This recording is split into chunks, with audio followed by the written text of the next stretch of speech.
10 के विद्यार्थियों का पुनः स्वागत है कक्षा 10 विज्ञान आओ पढ़ें विज्ञान चैनल पर।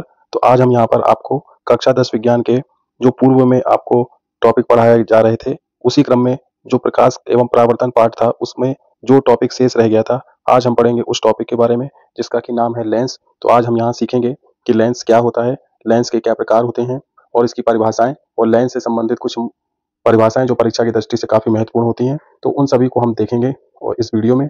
तो अभी तक अगर आपने इस चैनल को सब्सक्राइब नहीं किया है तो चैनल को सब्सक्राइब कर लें, बेल आइकन को प्रेस कर दें और कक्षा 10 के विद्यार्थियों के साथ इस चैनल को शेयर कीजिए, जिससे कि आपको इस चैनल पर पढ़ाए गए कक्षा 10वीं के सभी पाठों को सरलतम रूप से समझाया गया है। तो शुरू करते हैं आज के टॉपिक को। तो बच्चों, आज हम पढ़ेंगे लेंस। चूंकि पूर्व में आपको मैंने दर्पण के बारे में पढ़ाया था, समतल दर्पण, अवतल दर्पण और उत्तल दर्पण। तो आज हम यहाँ पर पढ़ेंगे लेंस। तो आइए सीखते हैं लेंस क्या होता है। तो यहाँ पर लेंस से संबंधित एक परिभाषा दी गई है जो आप अपनी स्क्रीन पर देख पा रहे होंगे। दो पृष्ठों से घिरा, क्या लिखा है बच्चों? दो पृष्ठों से घिरा पारदर्शी माध्यम जिसका एक या दोनों पृष्ठ, कितने पृष्ठ? जिसके एक या दोनों पृष्ठ गोली हैं, लेंस कहलाता है। तो क्या है परिभाषा इसकी कि दो पृष्ठों से, कितने पृष्ठ होंगे उसमें? दो पृष्ठ होंगे। दो पृष्ठों से घिरा पारदर्शी, पारदर्शी मतलब इसके आर पार देखा जा सके, पारदर्शी माध्यम जिसका एक या दोनों पृष्ठ गोली हैं, लेंस कहलाता है। यहाँ तक आपको समझ में आ गई।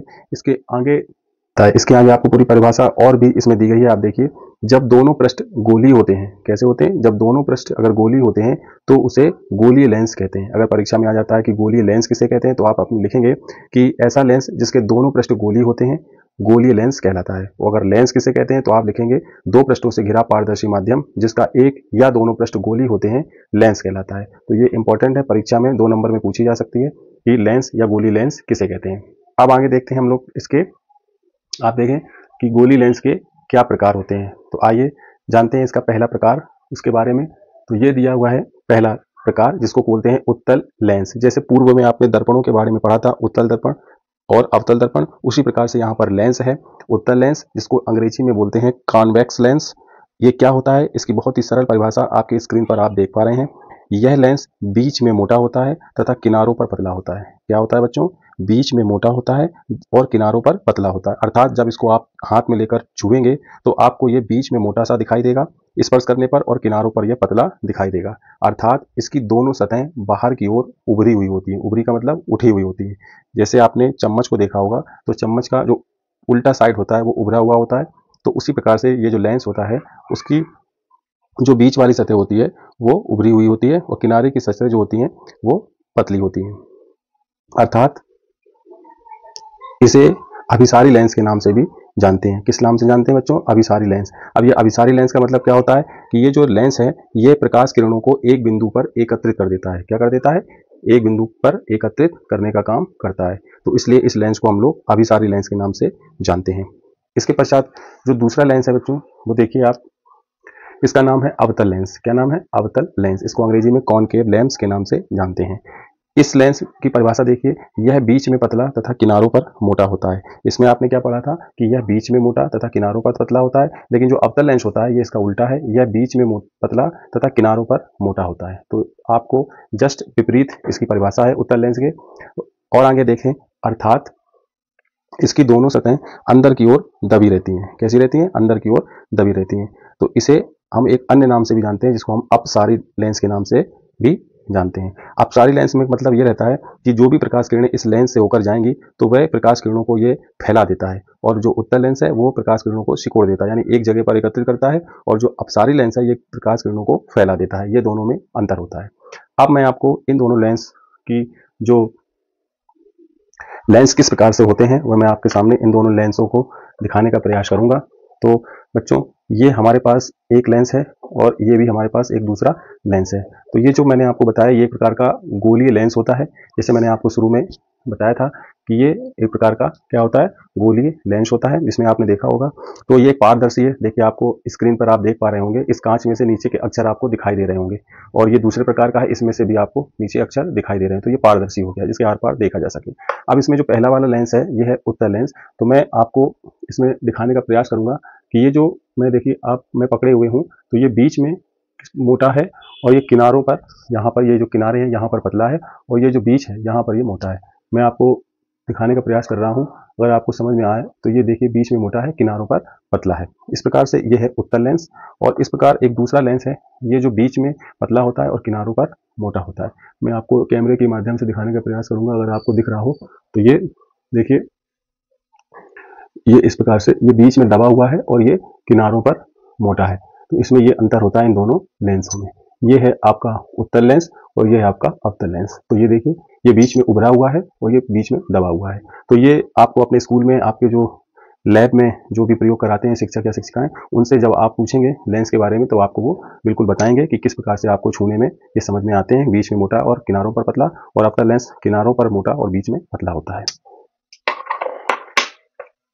तो इस प्रकार से आपने देखा गोली लेंस के प्रकारों के बारे में और आपने समझा लेंस की परिभाषा और उसके पश्चात उसके दो प्रकारों के बारे में। अब इसका अगर हम लोग डायग्राम आपके सामने बनाते हैं तो आप देखें, इस प्रकार से हमने बनाया, ये एक पृष्ठ है उभरा हुआ, एक पृष्ठ ये है उभरा हुआ।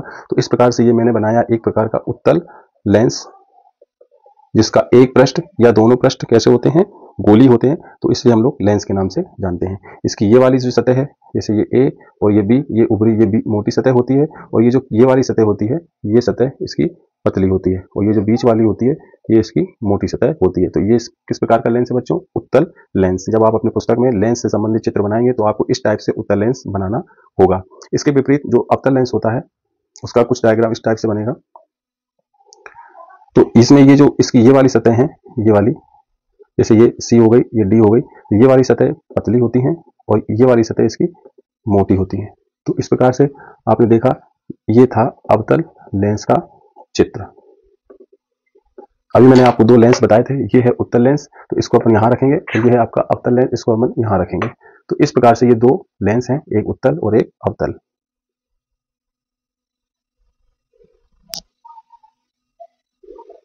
इसमें दो शब्द आए हुए थे उत्तल लेंस में, मैंने आपको बताया था उत्तल लेंस।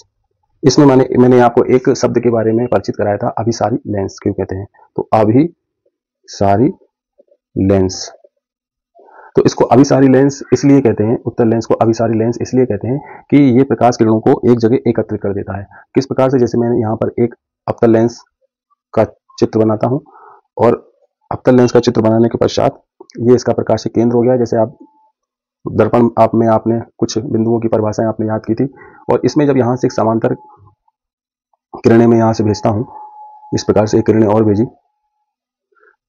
तो आपने देखा ये दो प्रकाश की किरणें, एक प्रकाश की किरणें ये और एक प्रकाश की किरणें ये अनंत से आ रही हैं, और ये समांतर आने के पश्चात उत्तल लेंस के जिस बिंदु से होकर यहाँ पर जाती है उसको हम लोग फोकस कहते हैं। लेंस में दो फोकस और दो वक्रता केंद्र होते हैं, आगे आपको इस वीडियो में पढ़ाया जाएगा। तो आपने देखा ये अभिसारी जो लेंस होता है, इसको अभिसारी लेंस इसलिए कहते हैं क्योंकि ये प्रकाश किरणों को एक जगह पर केंद्रित कर देता है। देखिए ये जो प्रकाश किरणें मान के चलिए अनंत से आ रही थी, और ये दोनों प्रकाश किरणों इस लेंस से अपवर्तन के पश्चात एक बिंदु पर एकत्रित हो गई। यानी इन्होंने क्या किया, इस लेंस ने, इन लेंस के द्वारा इन दोनों प्रकाश किरणों को एक जगह मिला दिया गया, यानी उसी को हम बोल रहे थे एकत्रित करना, एकत्रित करना। इसीलिए ये लेंस प्रकाश किरणों को एक बिंदु पर एकत्रित कर देता है। इसी के कारण इस लेंस का नाम अभिसारी लेंस, यानी इसकी प्रकृति अभिसारी प्रकृति कहलाती है, तो इसलिए इसका नाम अभिसारी लेंस भी कहते हैं। इसके पश्चात मैंने आपको दूसरे में बताया था अवतल लेंस के बारे में, उसमें हमने आपको बताया था अपसारी प्रकृति। कौन सी प्रकृति, अपसारी। तो ये क्या होती है, देखिए अपसारी प्रकृति। अपसारी लेंस क्यों कहते हैं इसको, अपसारी लेंस। इसमें क्या होता है, अब यहाँ पर मैं एक अवतल लेंस का चित्र बनाता हूं, इसके पश्चात मैं फिर से यहाँ समांतर किरणें भेजता हूं। चूंकि ये अवतल लेंस है तो ये प्रकाश किरणों को फैला देता है। एक दूसरी प्रकाश की किरणें मैंने ली, इसको इधर फैला दिया। अब ये दोनों प्रकाश किरणें फैल गई। अब ये चूंकि प्रतिबिंब जो बनता है वो दो प्रकाश किरणों जब निकलती हैं लेंस के द्वारा, तो वो जहां पर भी मिलती हैं, अगर नहीं मिलती हैं तो उनको जबरदस्ती मिलाना पड़ता है। तो देखिए ये प्रकाश किरण इधर जा रही है और ये प्रकाश किरण इधर जा रही है, तो ये दोनों प्रकाश किरणें ऐसी जा रही हैं तो इनकी संभावना ना के बराबर मिलने की है इन दोनों की। ये इधर चली जाएगी और ये इधर चली जाएगी। तो अगर इनको हम पीछे की तरफ मिलाएंगे, इनके साथ जबरदस्ती करेंगे, तो देखिए कि यहाँ पर इस प्रकार से मिल जाएंगी। तो ये भी फोकस पे मिली आके यहाँ पर। तो इस प्रकार क्या हुआ, इस प्रकार का जो लेंस है जो प्रकाश किरणों को ये फैला देता है, तो उसकी प्रकृति को हम लोग बोलते हैं सारी लेंस और इसकी प्रकृति होती है अपसारी प्रकृति, यानी ये प्रकाश किरणों को अपवर्तन के पश्चात फैला देता है। और ये वाला क्या करता है, अपवर्तन के पश्चात एक बिंदु पर एकत्रित कर देता है, यहाँ पर एक बिंदु पर, और यहाँ पर ये किरणों को फैला देता है। तो इस प्रकार आपने देखा कि अभिसारी लेंस और अपसारी लेंस इनको क्यों कहा जाता है। से संबंधित कुछ परिभाषाएं जो आपको अवतल दर्पण और उत्तल दर्पण पे मैंने कुछ परिभाषाएं दर्पण से संबंधित बताई थी, उसी क्रम में लेंसों से संबंधित भी कुछ परिभाषाएं होती हैं जिनको आपको जानना अति आवश्यक है। इसमें आप देखिए जो पहली परिभाषा है लेंस से संबंधित वह है प्रकाशिक केंद्र। लेंस का केंद्रीय बिंदु प्रकाशिक केंद्र कहलाता है। क्या कहलाता है? लेंस का केंद्रीय बिंदु प्रकाशिक केंद्र कहलाता है। इसे प्रायः O से प्रदर्शित करते हैं। तो क्या होता है, देखिए ये जैसे मैंने यहाँ पर लेंस ड्रॉ कर लिया, ये हमने उत्तल लेंस बना लिया, और उत्तल लेंस में आप देखेंगे ये जो बीच का बिंदु होता है इसी को हम लोग प्रकाशिक बिंदु के नाम से जानते हैं। किसके नाम से जानते हैं? प्रकाशिक बिंदु के नाम से जानते हैं। अगर हम यहाँ पर अवतल लेंस बनाएंगे तो इसका ये जो बिंदु है ये कहलाएगा प्रकाशिक बिंदु। ठीक है, तो लेंस का केंद्रीय बिंदु प्रकाशिक केंद्र कहलाता है, जिसे O से दर्शाते हैं। तो ये O हो गया, ये O हो गया। इसके पश्चात दूसरी परिभाषा आप देखें, इसमें भी मैंने देखिए आपको चित्र के माध्यम से बता रखा है कि ये जो O है ये है प्रकाशिक केंद्र, और इस प्रकार से ये जो O है ये है प्रकाशिक केंद्र। इसके पश्चात दूसरी जो परिभाषा है आप देखें, द्वारक। द्वारक क्या होता है? गोलीय लेंस की वृत्ताकार सीमा रेखा को लेंस का द्वारक कहते हैं। यानी ये जो लेंस है इसकी सीमा रेखा यहाँ से लेकर यहाँ तक है, तो इसके ऊपर अगर प्रकाश की किरणें जाती हैं तो वो सीधी चली जाएंगी, उनका अपवर्तन में कोई योगदान नहीं होगा। तो जो इसकी बाउंड्री है इसको हम सीमा रेखा या द्वारक के नाम से जानते हैं। तीसरी परिभाषा आप देखिए वक्रता केंद्र।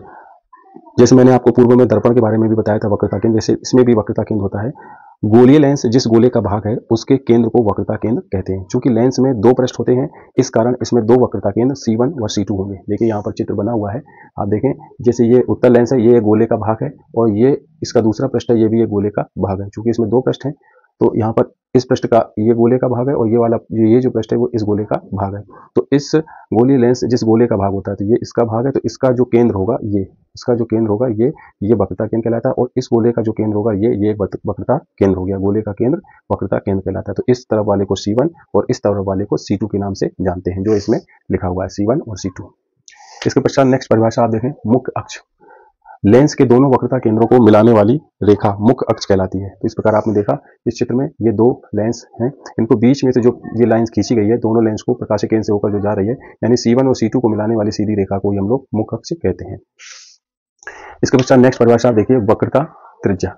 5वें नंबर की जो परिभाषा है वह है वक्रता त्रिज्या। लेंस के प्रकाशिक केंद्र व वक्रता केंद्र, यानी प्रकाशिक केंद्र यानी O और वक्रता केंद्र यानी C, यानी O और C के बीच की दूरी वक्रता त्रिज्या R कहलाती है। तो आप इस चित्र में दोबारा से देखें, यह है O, यह है C, यानी O और C के बीच की दूरी क्या कहलाती है? R, और इधर भी O और C के बीच की दूरी क्या कहलाती है? R। तो यहाँ पर चूंकि दो C हैं यानी R1 हो गया, और दूसरी वाले C2 के लिए R2 हो गया। तो R1 और R2 बराबर काहे के? R के, यानी वक्रता त्रिज्या R।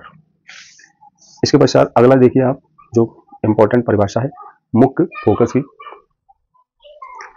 मुख्य फोकस, इसमें देखिए गोलीय लेंस में मुख्य अक्ष के समांतर आने वाली किरणें अपवर्तन के पश्चात जिस बिंदु पर मिलती हैं उसे उत्तल लेंस में जिस बिंदु पर मिलती हैं अथवा जिस बिंदु से आती हुई प्रतीत होती हैं, मिलती हैं उत्तल लेंस में, और अगर आती हुई प्रतीत होती हैं वो अवतल लेंस में, तो उसे लेंस का मुख्य फोकस कहते हैं। चूंकि लेंस में दो पृष्ठ होते हैं इस कारण दो मुख्य अक्ष F1 व F2 होंगे।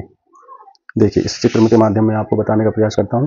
जैसे ये है प्रकाश की किरणें, यहाँ से प्रकाश की किरणें चली और अपवर्तन के पश्चात F2 से होकर चली गई। एक दूसरी प्रकाश की किरणें आई और लेंस से अपवर्तन के पश्चात यहाँ से चली गई। ठीक है, तो ये हो गया उत्तल लेंस में जाती हुई प्रतीत होती है। ये देखो यहाँ से गई, ये जाती हुई प्रतीत हो रही है। लेकिन अवतल लेंस में इसका उल्टा होता है, जैसे ये प्रकाश की किरणें गई और अपवर्तन के पश्चात ये ऊपर की तरफ निकल गई, और ये प्रकाश किरणें आई और अपवर्तन के पश्चात ये इस तरफ निकल गई। अब इन दोनों प्रकाश किरणों को अगर देखा जाए पीछे में लाते हैं तो ये ऐसा लग रहा है कि ये F1 से होकर ये F1 से ये इसमें लिखा था ना, आप देखिए अवतल लेंस जिस बिंदु से आती हुई प्रतीत होती है, तो इसमें ऐसा लग रहा है कि इस बिंदु से आती यहाँ से निकल रही है, ऊपर की तरफ जा रही है ये वाली, तो इसमें आती हुई प्रतीत होती है, इसमें जाती हुई प्रतीत होती है। तो जहां से जाती है उसको हम लोग मुख्य फोकस कहते हैं।